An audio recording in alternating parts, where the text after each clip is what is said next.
పల్లెవాకిలి దండానాలమ్మ నా తరిపల్లి తల్లి దండమో నీకు దండామోయమ్మ.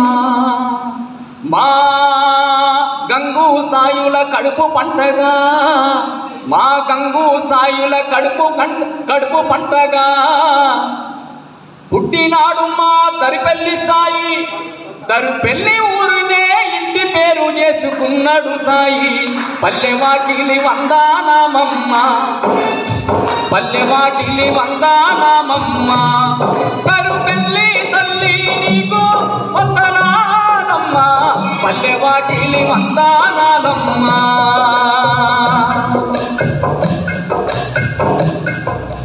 రవి కాంచని చోట కవి కాంచునని ఆనాడే మహా కవులు పుస్తకాలలో రాసిండ్రు. వాస్తవ కాదా?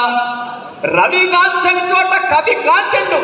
మా తరుపల్లి సాయి ఏ అక్షరము రాసినా ఏ పదాల పొందికతో తన భావాన్ని అంత వ్యక్తపరిచి ఎక్కడ ఏమి జరిగినా ప్రపంచ వ్యవస్థల పూట భారతదేశంలో కులాల మధ్య మతాల మధ్య మత ఘర్షణ మధ్య ఆధిపత్య పోరుల మధ్య కుల వివక్షతో చంపివేయబడుతున్నటువంటి యువతి యువకుల వాళ్ళందరినీ చూసుకుంటా తన కలము జాలువారుతున్నది. ఎప్పటికి కూడా ప్రవాహమై పార్మనే ఉన్నది.